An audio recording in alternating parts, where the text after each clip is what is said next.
ఈరోజు యేసుక్రీస్తు ప్రభు చెప్పినటువంటి ఉపమానంలో ఒక ఉపమానము చదువుకుందాం రండి. లూకా శుభవార్త 6వ అధ్యాయము. లూకా శుభవార్త 5వ అధ్యాయము 36వ వచనాన్ని చదువుకుందాం. ఆయన వారితో ఒక ఉపమానము చెప్పెను. ఎట్లనగా, ఎవడును పాత బట్టకు క్రొత్త గుడ్డ మాసిక వేయడు, వేసిన ఎడల కొత్తది దానిని చింపివేయును. అదియును గాక కొత్త దానిలో నుండి తీసిన ముక్క కలియదు. పరిశుద్ధుడైన తండ్రి, ఈ మాట ద్వారా నాతో, మీ బిడ్డలతో, లైవ్లో వీక్షిస్తున్నటువంటి ప్రతి బిడ్డతో మాట్లాడి మహిమ పొందండి. యేసు నామములో ప్రార్థిస్తున్నాను తండ్రి, ఆమేన్. స్తోత్రం చెప్పండి అందరూ ఒకసారి. ఉత్సాహంగా చెప్పాలి, ఉల్లాసంగా చెప్పాలి, సంతోషంగా చెప్పాలి. హల్లెలూయా. యేసుక్రీస్తు ప్రభు ఆయన ఏ బోధ చేసినా, ఏ వాక్యము చెప్పినా ఉపమానం లేకుండా చెప్పలేదు అని బైబిల్లో రాసి ఉంది. ఆయన ఏదైనా చెప్పాలంటే దానికి ముందు ఉపమానం చెప్తాడు. ఉపమానం చెప్పిన తర్వాత వాక్యాన్ని బోధిస్తాడు.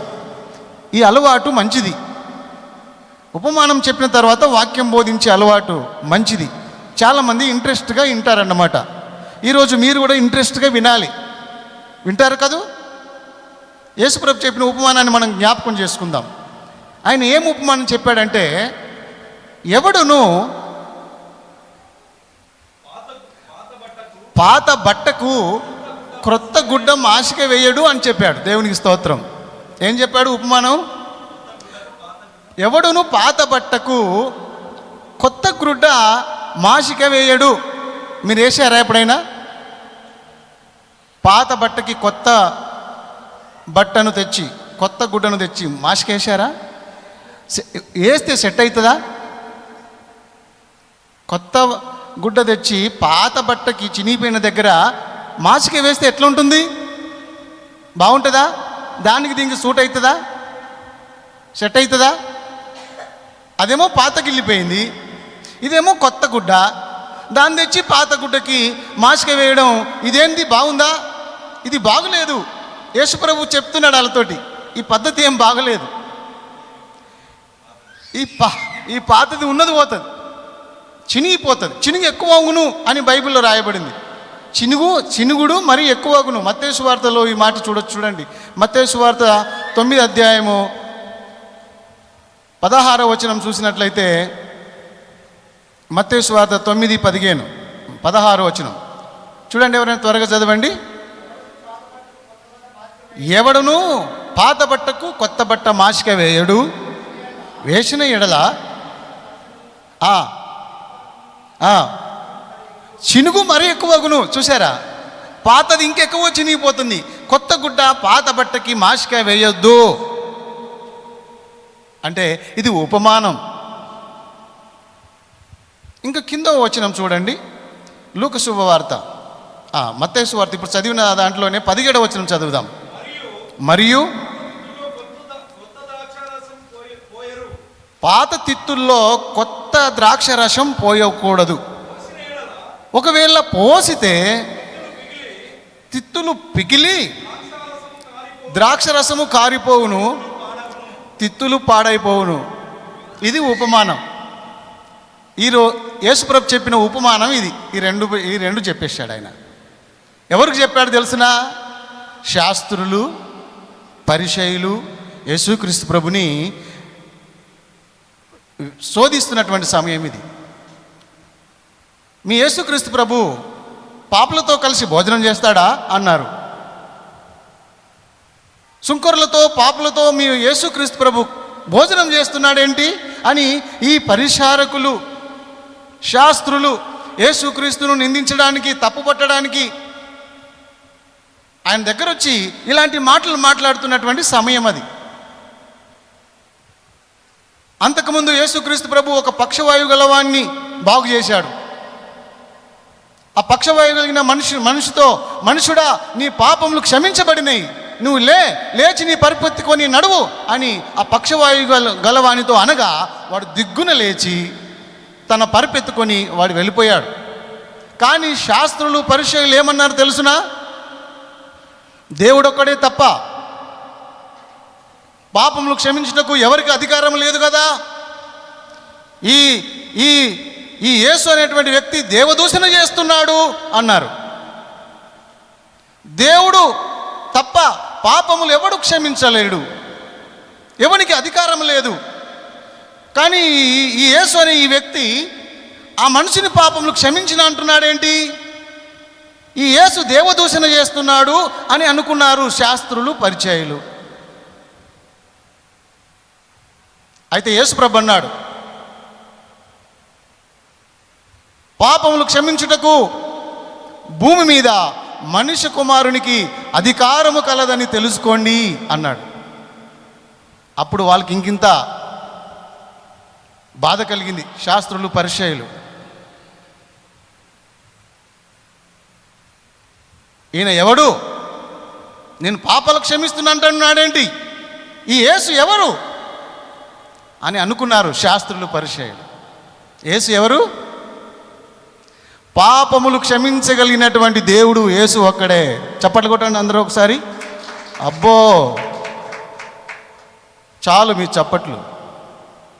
యేసుక్రీస్తు తప్ప పాపములు క్షమించే దేవుడు మరొక దేవుడు లేడు. ఈ విషయము ప్రపంచమంతా తెలుసుకోవాలి.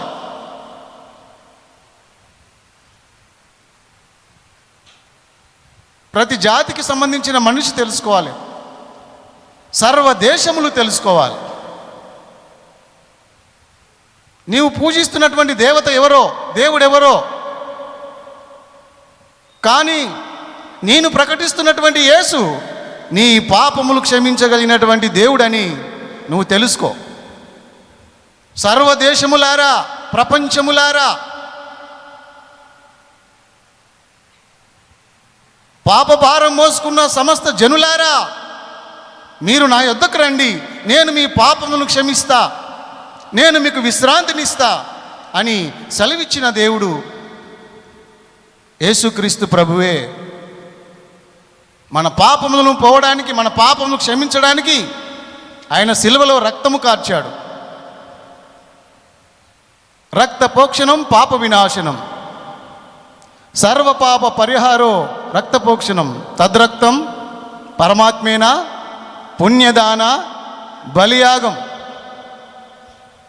పాపాలు పోవాలంటే రక్తం కావాలి. అమాయకమైన ప్రజలు గొర్రెలను కోస్తున్నారు, మేకలను కోస్తున్నారు, దున్నపోతులను కోస్తున్నారు, రకరకాల వాటి రక్తాన్ని చిందిస్తున్నారు. దాంట్లో పాపక్షమాపణ ఉన్నదని అనుకుంటున్నారు. కాదు, దేవుడే రక్తం చిందించాలి. ఆ దేవుడే, ఆత్మయున్న ఆ దేవుడే, ఆ సృష్టికర్త అయినటువంటి ఆ దేవుడే మనలందరినీ క్షమించి, మన పాపములను క్షమించి మనల్ని నీతిమంతులుగా చేయడానికి ఆయన ఈ లోకానికి మనిషిగా, యేసుక్రీస్తు ప్రభువుగా ఈ లోకములో అవతరించి నా పాపములన్నిటి నిమిత్తమై సిలువలో ఆయన బలి అయ్యాడని ధర్మశాస్త్రం, వేదాలు, పురాణాలు, పరిశుద్ధ గ్రంథము సెలవిస్తుంది. ఇకనైనా యేసు ప్రభుని నమ్ముకోండి, మీ పాపములు ఒప్పుకోండి, పరలోకము సంపాదించుకోండి. యేసుక్రీస్తు ప్రభు ఆ పరిచయులతో, ఆ శాస్త్రులతో ఏమంటున్నాడు తెలుసునా? నేను వచ్చింది ఎందుకు తెలుసా? ఒక నూతన క్రియ చేయడానికి, ఒక క్రొత్త పద్ధతి ఈ ప్రజలకు నేర్పించడానికి నేను వచ్చాను. దేవుడుగా ఉండుట విడిచిపెట్టకూడని భాగ్యమని ఎంచుకొనక మనిషి పోలికగా పుట్టి దాసుని రూపం ధరించుకొని ఆయన ఈ భూమికి ఎందుకు అవతరించాడంటే నీకు నాకు ఒక క్రొత్త జీవితం ఇవ్వాలి. పాత జీవితం వద్దు. ఈ శాస్త్రులు, ఈ పరిచయులు, వీళ్ళ యొక్క పద్ధతి, వీళ్ళ యొక్క జీవితము సరిగా లేదు. వాళ్ళు చెప్తారే కానీ చెయ్యరు. ఈ శాస్త్రులు, ఈ పరిచయులు పరలోకం పోరు, పోయేటోళ్ళను పోనీయరు. కాబట్టి వాళ్ళ పద్ధతి బాగలేదు. నేను ఒక కొత్త పద్ధతి తీసుకొచ్చాను. ఒక కొత్త జీవితం, న్యూ లైఫ్ చేంజింగ్. కొంతమంది పేర్లు పెట్టుకొని ప్రభువుని మహిమపరుస్తున్నారు. మనకు ఒక కొత్త జీవితాన్ని, ఒక కొత్త పద్ధతిని ఇవ్వడానికి యేసుక్రీస్తు వచ్చాడు. ఆయన వచ్చి చెప్పిన మాట ఇదే, ఉపమానం అదే. ఏం చెప్పాడు ఉపమానంలో? పాత బట్టకు కొత్త బట్ట మాసిక వేయకుండి. ఈరోజు క్రైస్తవులారా, దేవుని పిల్లలారా, మీరు మారాలి. క్రీస్తునందున్నవాడు నూతన సృష్టి, పాతవి గతించెను, ఇదిగో సమస్తము క్రొత్తవాయెను అంటున్నాడు పౌలు. యేసుక్రీస్తునందున్నవాడు నూతన సృష్టిగా ఉండాలి. పాతయి ఉండొద్దు, పాత బుద్ధులు ఉండొద్దు, పాత క్రియలు ఉండొద్దు, పాత నడక ఉండొద్దు, పాత జీవితమే ఉండొద్దు. ఆ పాత దానికి ఇది ఒక కొత్తది. యేసుప్రభు పేరు. నేను కూడా చర్చికి వెళ్తున్నా, నేను కూడా ప్రార్థనకి వెళ్తున్నా, నేను ఒక పాట పాడుతున్నా, కానుకలు ఇస్తున్నా, చర్చికి పోయి వస్తున్నా. ఇది కాదు. నీ జీవితం మారిందా? నీ జీవితం మారాలి. ప్రభువునందున్నవాడు నూతన సృష్టిగా మారాలి. పాతవి గతించాలి. జక్కయ్య మారిపోయాడు. జక్కయ్య మారిండా మారలేదా? ఏమంటారు? మారిపోయాడు. ఒకప్పుడు మోసగాడు, ఒకప్పుడు త్రాగుబోతు, తిరుగుబోతు, తిండిపోతూ, నిద్రపోతూ, దున్నపోతూ. ఒకప్పుడు క్రీస్తుకు ముందు అలాగున్నాడు. క్రీస్తుని నమ్ముకున్నాక, యేసుని నమ్ముకున్నాక మారిపోయాడు. మారిపోయి ప్రభు దగ్గర అంటున్నాడు, ఇదిగో ప్రభువా, నా ఆస్తి సగము బీదలకిచ్చుచున్నాను. నేను ఎవరి దగ్గర అన్యాయం చేశానో, 100 రూపాయలు అన్యాయం చేశానో 4 అంతలు అతనికి నేను ఇస్తాను. నేను మారిపోయానని జక్కయ్య మారిపోయాడు. ఈరోజు క్రైస్తవులు మారాలి. ఏదో పాత బట్టకు కొత్త బట్ట మాస్కేసినట్టు జీవితాలు ఉండొద్దు. యేసుప్రభు ఉద్దేశం అదే. సగము క్రైస్తవులు, సగము అన్యులు, సగము ఆచారాలు. కొంతమంది క్రైస్తవులు చేయి చూపించుకోవడం ఎంత విచారకరము, ఎంత దుర్లభము. చేతులు జీయించుకొని తాయిదలు కట్టించుకుంటున్నారు. ఏ రోజు మంచిది అని అడుగుతున్నారు. పంచంగంలో చూయించుకుంటున్నారు. పందిరి ఏ రోజు వేయాలి, పందిరి ఏ రోజు ఇప్పేయాలి, ఏ రోజు పెళ్లి పెట్టుకోవాలి, ముహూర్తాలు ఏ రోజు, ముహూర్తాలు నీకు ముడుతుంది, ముహూర్తాలు కావి నీకు ముడుతుంది. ముహూర్తాల్లో పెళ్లి చేసుకున్న వాళ్ళు ఎంతమంది చక్కగా ఉన్నాయి సంసారాలు. కోర్టు చుట్టూ ఎందుకు తిరుగుతురు?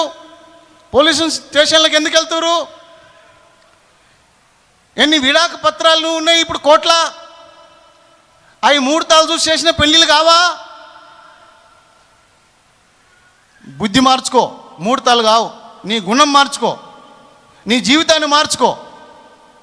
పంచంగాలు చూపించుకోవడం కాదు, చేయి చూపించుకోవడం కాదు, తాయితలు కట్టించుకోవడం కాదు. నీ హృదయం మారాలి, నీ మనసు మారాలి. యేసుక్రీస్తు చెప్పే బోధ ఇదే. మతం మారమంటలేడు, మనసు మార్చుకో అంటున్నాడు, నీ హృదయం మార్చుకోమంటున్నాడు. బట్టలు మార్చుకోవడం కాదు భక్తి అంటే. తెల్ల బట్టలు వేసుకోవడము, నల్ల బట్టలు వేసుకోవడము, పాండురంగు వస్త్రాలు ధరించుకోవడము, ఆరెంజ్ కలర్ వస్త్రాలు ధరించుకోవడం కాదు ఈ యేసుప్రభు భక్తి. హృదయం మారాలి. గుండు మారితే కాదు, నీ గుణం మానాలి. యేసుప్రభు చెప్పే బోధ అదే. పాత జీవితం అట్లుంచుకొని కొత్తగా నటించొద్దు. అందుకే పాత బట్టకు కొత్త గుడ్డ మాసిక వేయడం కరెక్ట్ కాదు అని ఆయన చెప్పిన మాటలో ఉన్నటువంటి అర్థము అదే. మనం మార్పు చెందాలి, మనం కొత్తగా మారాలి. సమరయ స్త్రీ మారింది. సమరయ స్త్రీ మారింది. 4:29-28 వచనంలో మనం చూసినట్లయితే యోహాను సువార్తలో ఆమె బ్రతుకు మార్చుకుంది. ఆమె కుండను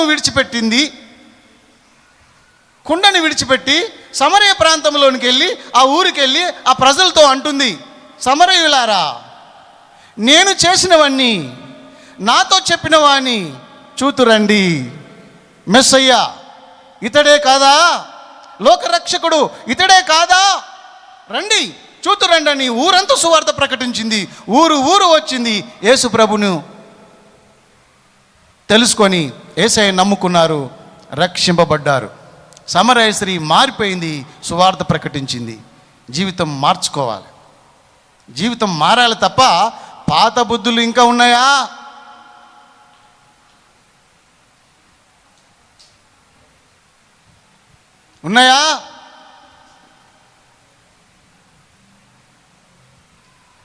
క్రైస్తవులారా, కొట్లాటలు ఉన్నాయా?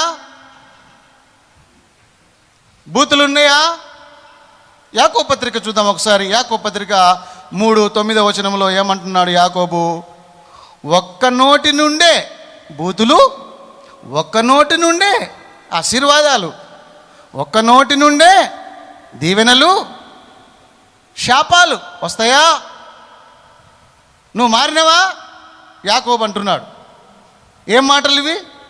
9వ వచనం 3:9 చూడండి.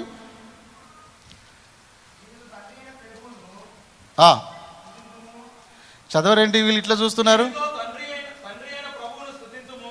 దేనితో? మన నోటితో తండ్రి అయిన దేవుని స్తుతించుదుము, మళ్ళా దీ నోటితోనే పక్కోలని శపిస్తాం. నువ్వు జావరా, నువ్వు నాశనంగాను, శాపాలు. దేవుని స్తుతిస్తావు ఇదే నోరుతో. దేవుని పోలికగా సృష్టించబడిన వ్యక్తిని పక్కింటి ఆమెని బాగా తిడతావు. ఇదేనా నీ జీవితం అంటున్నాడు యాకోబు. ఒక నోటి నుండే ఆశీర్వాద వచనాలు, శాపము కూడా వస్తుందంట. ఒక నోటి నుండే అంటే ఇందులో శాపం ఉందా, ఆశీర్వాదం ఉందా మనం పరిశీలించుకోవాలి. బూతులు ఉన్నాయా, మంచి మాటలు ఉన్నాయా? నీ నోటి నుంచి బూతులు వస్తున్నాయి అంటే యేసు నీలో లేడనే అర్థం. బూతులు వస్తున్నాయంటే ఎవరు లేరు? ఏమంటావు? పోకిరి చేష్టలు వస్తున్నాయి నీలో నుండి అంటే ఎవరు లేరు నీలో? యేసు నీలో లేడు. క్లియర్గా కనిపిస్తుంది అన్నమాట. మనం వాక్యానికి పోల్చుకొని చూడాలి. ఈమె ఎవరు, ఇతడెవడు, అతడెవరు. వాక్యానుసారంగా వీళ్ళు పనికి మాలినోళ్ళు, అపహాసకులు వీరే, దృష్టులంటే వీళ్ళే, మోసగాన్లంటే వీళ్ళే, గర్విష్ఠులంటే వీళ్ళే. మనం వాక్యము పోల్చి చూసినట్లయితే ఎవరు నీతిమంతులో, ఎవరు పరిశుద్ధులో మనం అప్పుడే గుర్తించవచ్చు. వాళ్ళతో అనకపోయినా మనం గుర్తించవచ్చు, మనసులో పెట్టుకోవచ్చు, వాళ్ళ కొరకు ప్రార్థన చేయొచ్చు. ఒక నోటి నుండే ఆశీర్వాదం వస్తుంది, ఒక నోటి నుండే శాపం వస్తుంది. ఇంకేమొస్తుంది?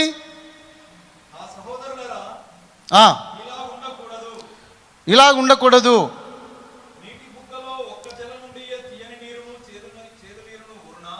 ఇది ప్రశ్న.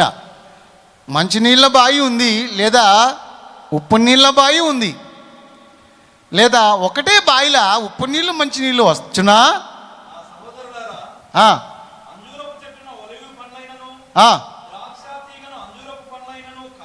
చూసారా, ఇన్ని ప్రశ్నలు ఉన్నాయి. మనము ఆలోచించాలి సహోదరులారా, సహోదరి ఆలోచించాలి.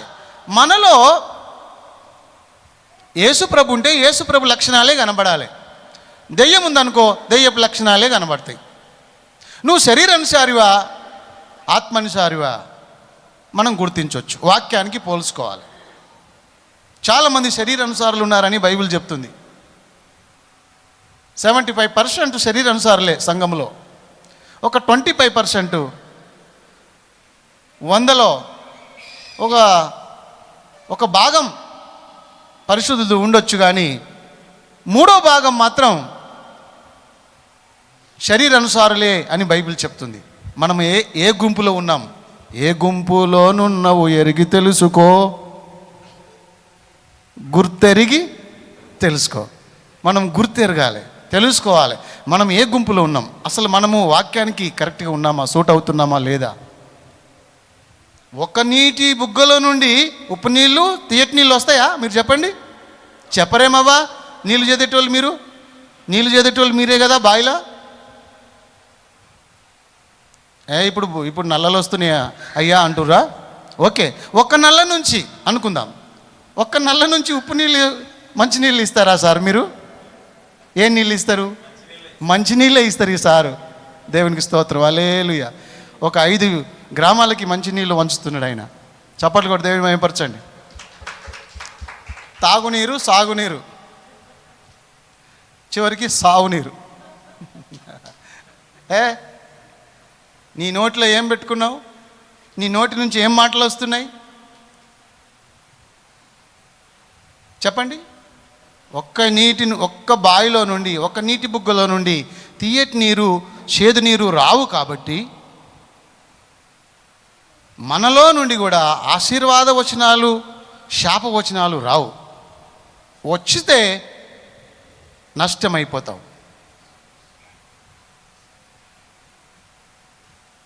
కాబట్టి మనం ఉంటే దేవుని పిల్లల్లాగానే ఉండాలి, లేదా లోకంలో కలిసిపోవాలి. లోకంలో 3 గుంపులు ఉన్నాయి. లోకమంతా 3 గుంపులు. చెప్పండి, ఒక గుంపే గుంపు మీకు చెప్పాలి. లోకమంతా 3 గుంపులు. 3 గుంపులు ఏంటి చెప్పండి? విశ్వాసుల గుంపు ఒకటి, అవిశ్వాసుల గుంపు, ఓకే, శరీరానుసారుల గుంపు, ప్రకృతి సంబంధుల గుంపు, ఆత్మానుసారుల గుంపు. ఎన్ని గుంపులు? ఆత్మ గుంపు ఒకటి, శరీరానుసారమైన గుంపు ఒకటి, ప్రకృతి సంబంధమైన గుంపు ఒకటి, దేవుడు లేడని చెప్పే గుంపు ఒకటి ఉంది, దేవుడే లేడు అని చెప్పే గుంపు. ఒక్క నోటి నుండి బూతులు, ఆశీర్వాద వచనాలు వస్తున్నాయంటే ఆ బట్ట చినిగిపోద్ది అన్నట్టే అర్థం. జీవితం పాడైపోతుంది, సినుగుడు ఎక్కువైతుంది. జాగ్రత్త. నువ్వు 2 కలిసి చలామణి చేస్తూ అనుకుంటున్నావేమో కానీ నువ్వు పాడైపోతావు. ఆమె అంటదంట, ఆ డాక్టర్ దగ్గరికి, ఈ డాక్టర్ దగ్గరికి, ఈ డాక్టర్ దగ్గరికి, ఆ డాక్టర్ దగ్గరికి, ఈ డాక్టర్ దగ్గర చూపించుకొని ఏమైంది? సచ్చి కూసుంది. మరి అంతే. మరి నువ్వు ఉంటే ప్రభు బిడ్డలాగానే ఉండు, లేకపోతే దయ్యం బిడ్డవై నరకం వెళ్ళిపో. ఏం బాధ లేదు. నరకంలో కూడా చాలామంది పోతురు, అక్కడ కూడా చాలామంది నీకు స్నేహితులు ఉంటారు. పో, నరకం పోవాలని కూడా పో. లేదయ్యా నేను నరకం పోనయ్యా అంటే నీ గుణం మార్చుకొని, నీ బుద్ధి మార్చుకొని, జీవితం మార్చుకొని, బూతులు మానేయి. ప్రార్థన, ప్రభు సన్నిధి, వాక్యము, దైవ సన్నిధిలో నువ్వు ఎదగాలి. యేసు ప్రభు చెప్పిన ఒక్క మాటలో ఎంత మర్మమున్నదో. ఆయన చెప్పిన ఉపమానం అది శాస్త్రులకు, పరిచయులకు అర్థం కాలే. ఏంటి? పాత బట్టకి కొత్త గుడ్డ మాసిక వేయొద్దు, ఒకవేళ వేస్తే అది చినిగిపోతుంది, అది చెడిపోతుంది. ఈరోజు క్రైస్తవుల జీవితం అలాగే ఉంది. ఆ పరిచయులాగానే ఉన్నారు, ఆ శాస్త్రులాగానే ఉన్నారు కొంతమంది. పైకి క్రైస్తవులు, పైకి భక్తి గల వారి వలె కనిపించి భక్తిలో ఉన్నటువంటి శక్తిని ఆశ్రయించని వారు. పైకేమో భక్తి, క్రైస్తవులు ఓకే.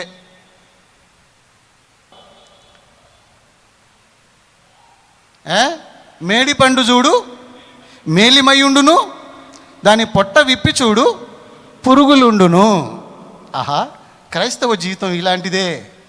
పైకి క్రైస్తవులము, లోపలంతా లోకము, శరీర తత్వాలు, శరీర క్రియలు, అపహాసకులు, గర్వాంధులు, మూర్ఖులు, భక్తిహీనులు, చెడిపోయిన వాళ్ళు ఎక్కువగా మన చుట్టూ ఉంటారు.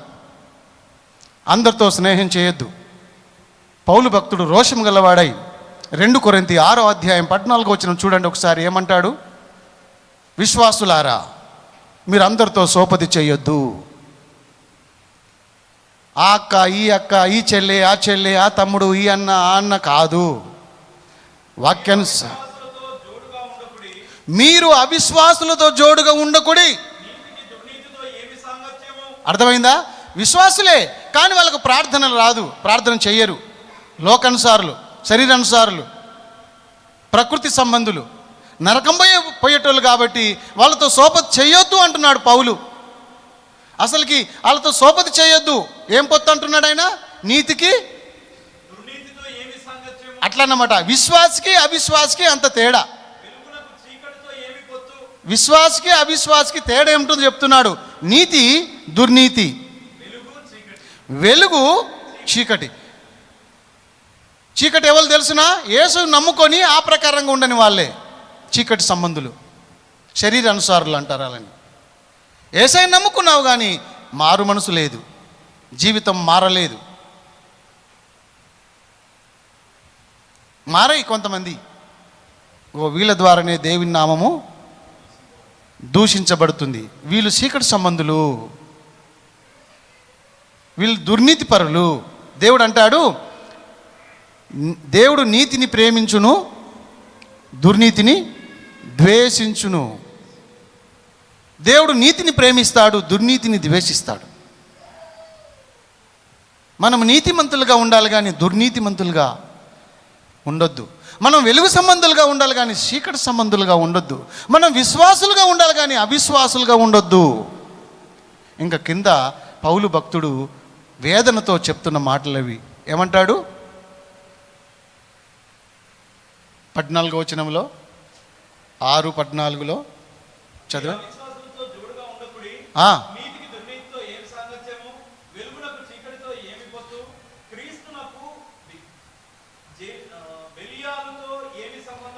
చూసారా? విశ్వాసకి అవిశ్వాసకి సంబంధమే లేదు, పాలు లేదు. ఓకే ఇక్కడ పౌలు భక్తుడు చెప్తున్నాడు, నీతికి దుర్నీతికి సంబంధం లేదు, వెలుగు చీకటి వేరు, దేవుడు వేరు, దెయ్యం వేరు, విశ్వాస వేరు, అవిశ్వాస వేరు. ఇందులో ఎంతమంది విశ్వాసులు ఉన్నామో, ఎంతమంది మీ అవిశ్వాసులు ఉన్నామో వాక్యంతో పోల్చుకుంటేనే తెలుస్తుంది తప్ప ఎవరికి ఎవరం చెప్పలేము. వాక్యానుసారముగా మనం పోల్చుకుంటే నువ్వు విశ్వాసవా అవిశ్వాసవా, నీతిమంతుడవా దుర్నీతి పరుడవా తేటగా తెలుస్తుంది. అసలు నీలో దెయ్యం ఉందా, దేవుడు ఉందా? దేవుడు ఉంటే నీలో నుండి వచ్చే మాటలేవి? ఎఫెసీ పత్రిక 5వ అధ్యాయం 1వ వచనం చక్కగా పౌలు వివరిస్తున్నాడు. మీరు ప్రియులైన పిల్లల వలె దేవుని పోలికగా నడుచుకొనుడి. క్రీస్తును మిమ్మును ప్రేమించి మీరు పరిమళ వాసనగా ఉండుటకు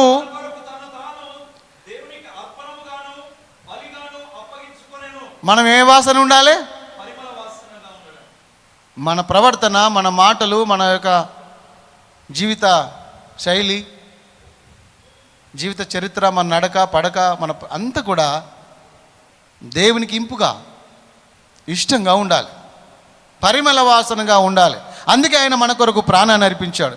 ఇంకా కింది లైన్లో మనం చదివినట్లయితే, అలాగుననే ప్రేమ కలిగి నడుచుకొనుడి.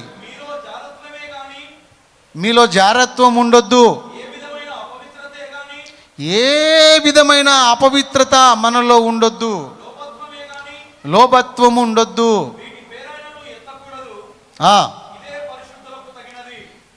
ఇది పరిశుద్ధులకు తగినది. కృతజ్ఞత వచనమే మన నోటి నుండి ఏం రావాలి?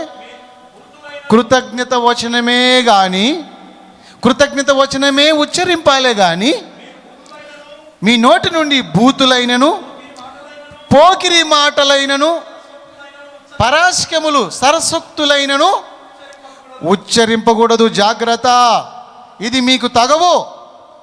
కొంతమంది పరాశకాలు ఆడుతూ ఉంటారు. కిల నవ్వుకుంటా,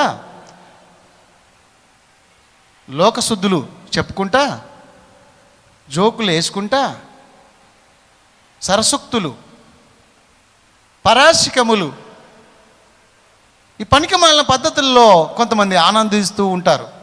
అది పరిశుద్ధులకు తగదు. రోషం కలిగి ఉండాలి, పౌరుషం కలిగి ఉండాలి. అట్లాంటి వారితో సోపతి కూడా చేయకూడదు అని బైబిల్ చెప్తుంటే మనం ఏం చేస్తున్నాము? కాబట్టి ప్రియమైన దేవుని బిడ్డలారా, మనందరం పరిమళ వాసనగా ఉండాలని, పరలోకం చేరాలని ఆ యేసు ప్రభు మన కొరకు తన్ను తాను అర్పణగా బలిగా అర్పించుకున్నాడు. ఆయన మన కొరకు చనిపోయింది ఎందుకు? ఆయన మన కొరకు రక్తం కార్చింది ఎందుకు? ఆయన పరలోకం నుండి దిగి వచ్చింది ఎందుకు? ఒక కొత్త జీవితాన్ని నీకు ఇవ్వడానికి, ఒక కొత్త పద్ధతి నీకు నేర్పించాలి. కానీ పాతది ఉంచి మళ్ళీ పాతదానికి మాసికెళ్ళొద్దు. కొత్త డ్రెస్సే వేసుకుందాం. ఎందుకు మాసికలు బట్ట వేసుకుంటావు నువ్వు? యేసయ్యా మనకు కొత్త జీవితం ఇవ్వడానికే వచ్చాడు, కానీ పాతదింత కొత్తదింత కలిసి బ్రతుకుమని చెప్పలే. కొంతమంది ఇలాగనే ఉన్నారు, పాతది కొత్తది కలిపి బతుకుతున్నారు. కానీ ఇంకా సినిగి ఎక్కువవుతుంది, ఇంకా నువ్వు శాపగ్రస్తుడు అవుతావు, ఇంకా నువ్వు చెడిపోతావు, దీవించబడవు, ఆశీర్వాదాలు రావు. నువ్వు ఒకవేళ అది ఇది కలిపి జీవించినట్లయితే శాపమే తప్ప ఆశీర్వాదం నువ్వు పొందలేవు. సినిగి ఎక్కువైతుందా తక్కువైతుందా? ఎక్కువైపోతుంది, అది పాడైపోతుంది. జాగ్రత్త. పాత జీవితాలకు కొత్త గుడ్డ మాస్కలు కాదు, మనం కొత్తగా మారాలి. ఒకడు కొత్తగా జన్మించితేనే కానీ దేవుని రాజ్యం వాడు కనీసం చూడలేడు అని ఉంది అక్కడ. దేవునికి స్తోత్రం. చేరడమేమో చూడకూడదు ఆ భాగ్యాన్ని. అంత దుర్లోభ జీవితం మనకి ఎందుకు? కొత్తగా బతుకుదాం, కొత్త జీవితాన్ని మనం అనుభవించుదాం. దేవునికి స్తోత్రం. హల్లెలూయా. అలాగే తిత్తులు అంట, తిత్తులు ఏంటి? ఇదేం తిత్తులయ్యేవి? ఎవడును పాత తిత్తులలో క్రొత్త ద్రాక్ష రసము పోయడు, పోసిన ఎడల క్రొత్త ద్రాక్ష రసము తిత్తులను పిగుల్చును కాబట్టి రసము కారిపోవును, తిత్తులు పాడగును. అయితే కొత్త ద్రాక్ష రసం కొత్త తిత్తుల్లో పోయేవాళ్ళను. చూసారా? దేవునికి స్తోత్రం. ఇక్కడ చూడండి, రెండు చెప్పాడు ఒకేసారి. కొత్త తిత్తుల్లో, పాత తిత్తుల్లో కొత్త ద్రాక్ష రసము పోయవద్దు. పాత తిత్తులు అంటే ఏంటిది చెప్పండి?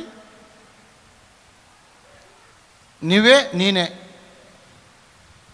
పాత తిత్తుల్లో కొత్త ద్రాక్షరసం అనగా పరిశుద్ధాత్ముడు, దేవుడు పంపించిన పరిశుద్ధాత్ముడు నీలో పని చేయకుండా నీ పాత తిత్తి ఆటంకపరుస్తుంది. నీ శరీరానుసారమైనటువంటి జీవితము ఆత్మునికి సహకరించదు. ఏం చెప్పాలి? స్పందించదు, సహకరించదు. పరిశుద్ధాత్మ నీలో కదిలిక చేస్తాడు కానీ నువ్వు కదలవు. కొంతమంది పరిశుద్ధాత్ముడు కొంతమంది హృదయంలో పనిచేయడానికి చాలా ప్రయత్నం చేస్తాడు, కానీ ఈ శరీరము పాత తిత్తి కాబట్టి ఆ పరిశుద్ధాత్ముని స్వరం వినదు, పరిశుద్ధాత్ముని నడిపింపు తెలుసుకోదు. పరిశుద్ధాత్ముడు ఎలాగా మనల్ని కదిలిస్తాడో కదలదు, స్పందించదు. పాత తిత్తి ఎండిపోయిన తిత్తి కాబట్టి, దాంట్లో మెత్తతనం లేదు కాబట్టి అది కదలదు. ఈ కొత్త ద్రాక్షారం పోయి ఎంత కదిలించినా, లోపల ఎంత కదిలించినా ఈ పాతది కదలదు. ఒకవేళ ఈ కొత్త తిత్తుల్లో కొత్త ద్రాక్షం పోసినట్లయితే ఆ తిత్తి కదులుతూ ఉంటుంది, మెత్తగా ఉంటుంది. తిత్తులు మీకు తెలుసా? నేను చూశాను. అది లోపల ఆ ద్రాక్షరసం పొంగితే ఇది పొంగుతుంది, అది కదులుతుంది. ఇటు వస్తే ఇటు కదులుతుంది, ఇటు వస్తే ఇటు కదులుతుంది. కదిలిక ఉంటుంది దానికి. ఇది కొత్త విశ్వాసులు మారినటువంటి విశ్వాసుల్లో పరిశుద్ధాత్మ చేసే పని అదే.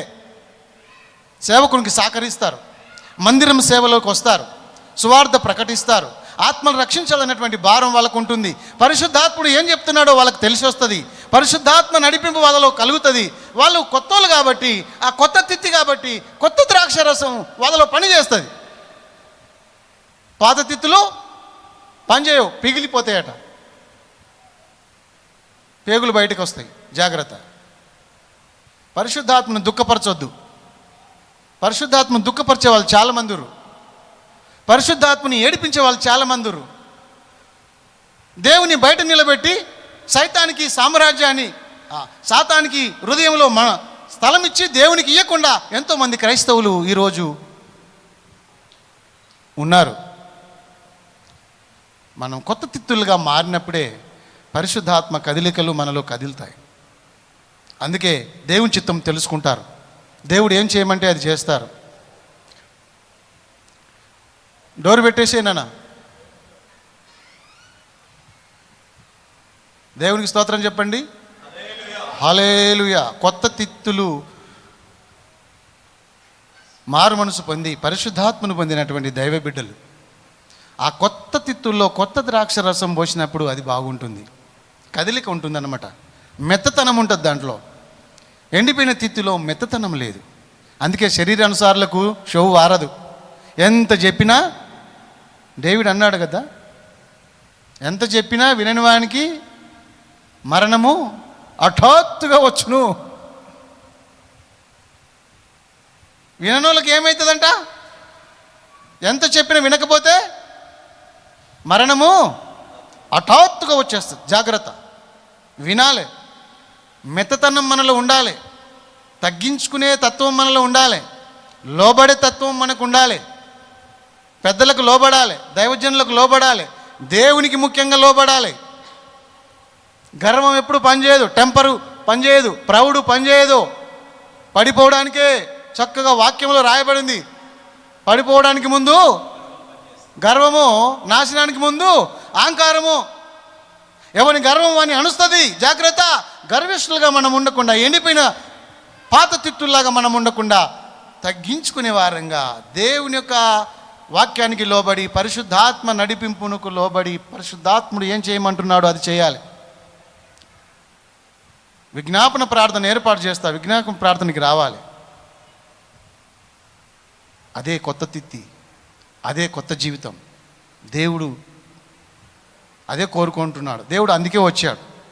యేసయ్య ఎందుకు వచ్చాడు?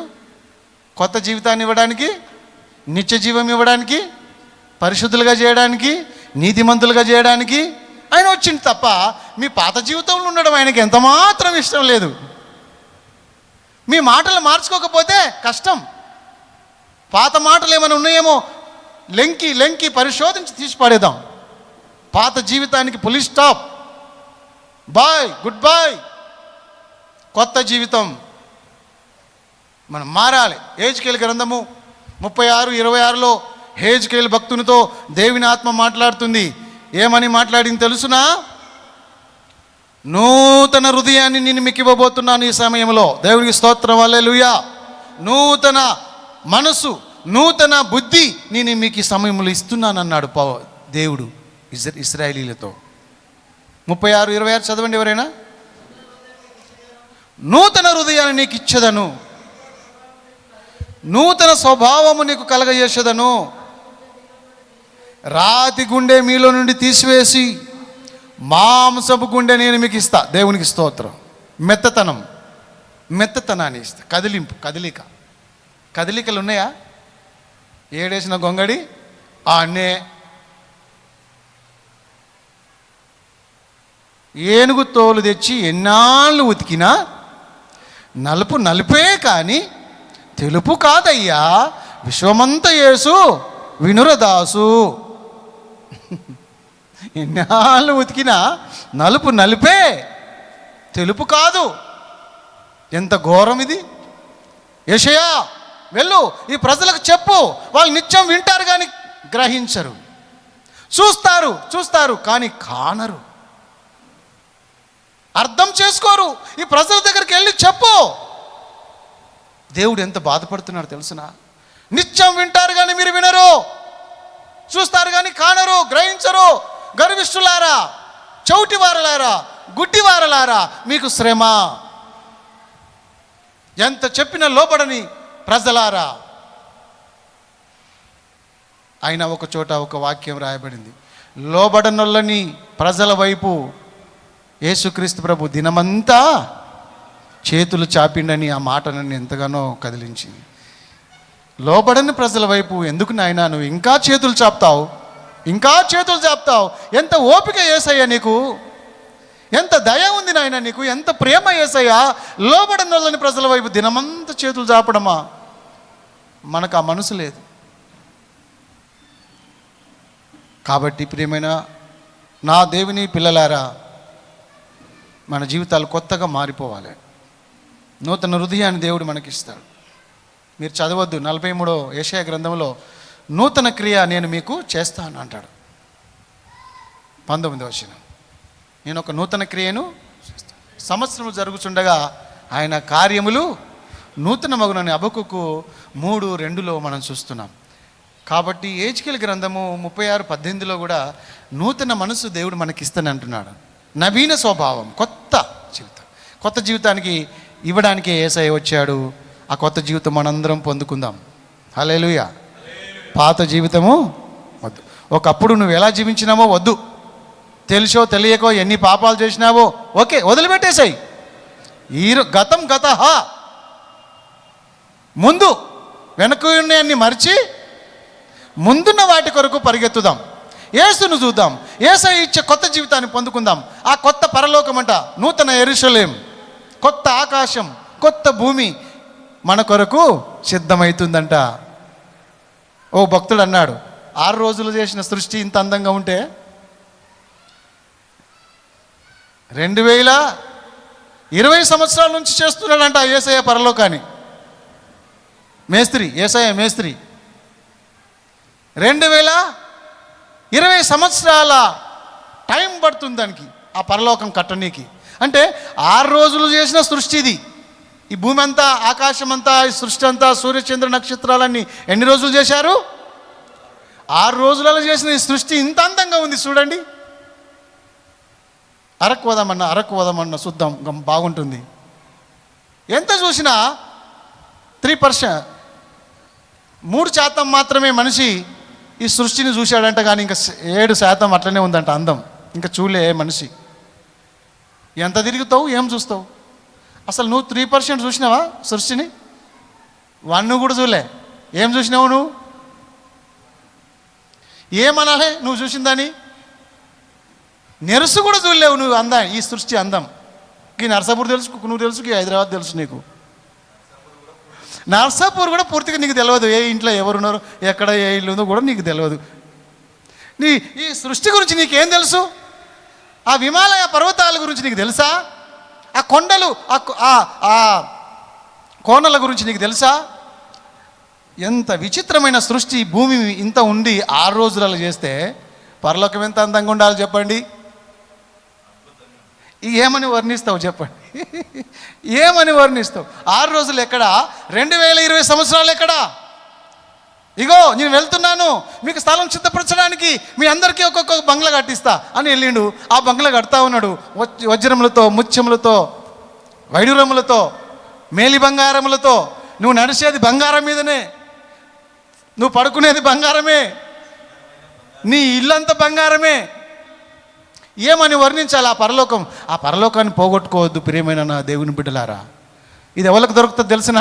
కొత్తగా జన్మించిన వారికి. పాత తిత్తులు, పాత బట్టకు మాస్కలు వేసేవాళ్ళు చేరరు. నువ్వు మాస్కలు వేసుకుంటే వేసుకో, మరి ఆ మాస్క ఇంకింద చింపేస్తుంది నిన్ను. నీ బతుకు పాడైపోతుంది. కుక్కలు చింపిన ఇస్తరాకులుగా అయిపోతావు. శాపగ్రస్తురాలవు, శాపగ్రస్తుడు అవుతావు తప్ప నువ్వు దీవించబడలేవు. ఎందుకు? మనం మారుదాం.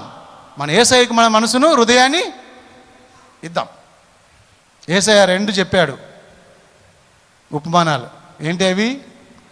పాత గుడ్డకు, పాత బట్టకు కొత్త గుడ్డ మాస్కేయొద్దు అన్నాడు.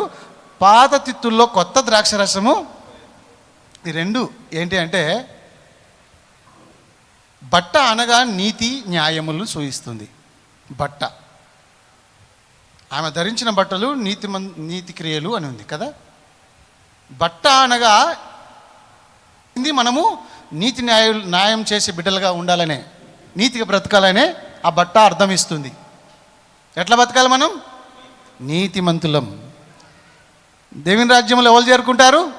నీతిమంతులు సూర్యుని వలె ప్రకాశిస్తారు. దేవదూత వస్తుందంట, నీతిమంతులను అవినీతి పరులను వేరు చేసి, గొర్రెలను మేకలను వేరు చేసి, నీతిమంతుల సభలో పాపులను నిలువరు. నీతిమంతుల కొరకు కట్టబడిన పరలోకంలో నువ్వు చేరుతావా? ఏదో నామకే వాస్తుగా చర్చికి వస్తున్నావా? జీవితాన్ని మార్చుకుంటావా? మార్చుకోవా? మాస్కలు వేసుకుంటా కూర్చుంటావా? నీ పాత శరీరంలో పరిశుద్ధాత్ముడు ఎంత చెప్పినా కదలవా? పిగిలిపోతావు. జాగ్రత్త. బట్ట అనగా నీతి న్యాయములను జరిగించే బిడ్డలుగా మనం ఉండాలి. నీతి న్యాయములుని సింహాసనాధారం, కృపా సత్యములుని సన్నిధాన వస్తులు కదా. రెండవది ద్రాక్షరసం.